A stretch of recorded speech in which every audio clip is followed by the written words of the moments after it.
Shalom, Buzz Lighters sekalian. Seperti yang pernah dijelaskan bahwa tujuan hidup begitu penting agar hidup kita menjadi luar biasa dan kita menghasilkan perkara yang besar. Kita mengatakan dalam kitab Kejadian 1 ayat 26-28. Kalau kita baca di sini, bahwa Tuhan menentukan dengan detail tentang tujuan hidup di dunia dan juga manusia, dan kita harus menjadi bagian. Alkitab katakan, berfirmanlah Allah, baiklah kita menjadikan manusia menurut gambar dan rupa kita, supaya mereka berkuasa atas ikan-ikan di laut dan burung-burung di udara, dan atas ternak, dan atas seluruh bumi, dan atas segala binatang melata yang merayap di bumi.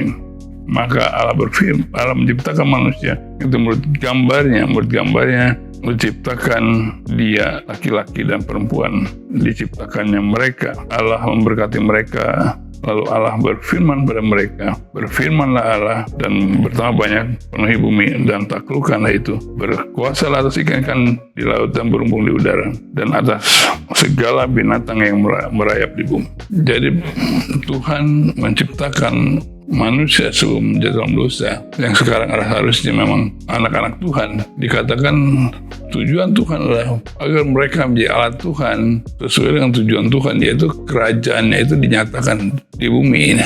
Dan kerajaannya dinyatakan di bumi karena mereka diberi otoritas, diberi kuasa atas semua ciptaan yang lain. Jadi gereja harus peduli, umat Tuhan harus peduli dengan peradaban manusia. Kita nggak bisa masa bodoh. Dan dikatakan di sini Tuhan menetapkan satu rambu-rambu yang dimulai dari manusianya. Rambu-rambunya adalah di dalam manusia, sehingga manusianya terlebih dahulu harus serupa dan segambar. Dengan mereka menjadi serupa dan segambar, maka punya pola pikir seperti yang Tuhan kehendaki. Ya sama seperti kita beli handphone, dan dengan merek tertentu pasti selain handphonenya kita dapat manual booknya, dan kita sesuaikan dengan manual booknya itu untuk supaya handphone kita berfungsi seperti yang pabriknya. Demikian juga dengan manusia, ya.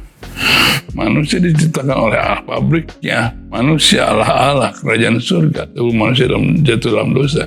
Dan Kristus mengembalikan itu supaya kita punya otoritas, kita punya karakteristik atau serupa dengan Tuhan, dan supaya kita punya potensi untuk kita berkuasa. Begitu pentingnya kita mengerti ini. Tujuan hidup kita bukan hanya pesan sponsor atau asal hidup, tetapi kita sesuaikan dengan kehendak Tuhan. Dan bahkan Tuhan memberikan strateginya untuk kita menjadi berkuasa. Berkuasa itu nggak berdosa. Ya memang penguasa lah yang mengabuse tentang kekuasaan. Tapi kata kuasa itu tidak berdosa karena bersumber dari Allah yang Maha Kuasa. Kita tidak perlu takut untuk berkuasa. Tapi cara berkuasa yang kita lakukan itu yang menentukan. Dan Alkitab katakan dimulai daripada beranak cucu. Atau bahasa Inggrisnya be fruitful. Berbuah, terus be multiply, berlipat ganda. Replenish the earth, subdue it. Baru katakan have dominion. Jadi ada proses yang harus dijalani manusia sehingga setiap umat Tuhan bisa sampai kepada kemaksimalan, yaitu berkuasa. Tapi dimulai daripada berbuah dalam hidupnya. Tapi bagaimana kita bisa berbuah kalau kita sendiri nggak tahu benih yang Tuhan berikan bagi kita. Yang namanya melayani adalah sesuai dengan buah yang dihasilkan. Tapi buah itu kan dari benih yang Tuhan berikan, yang disebut dengan potensi yang Tuhan berikan bagi kita, talenta Tuhan berikan bagi kita, itu multidimensi. Nah ini harus dikembangkan dalam hidup kita.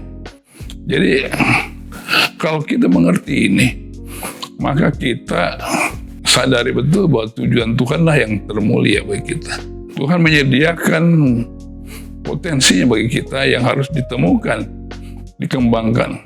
Dan kita tidak diminta untuk jadi seperti orang lain, tapi menjadi seperti diri kita sendiri.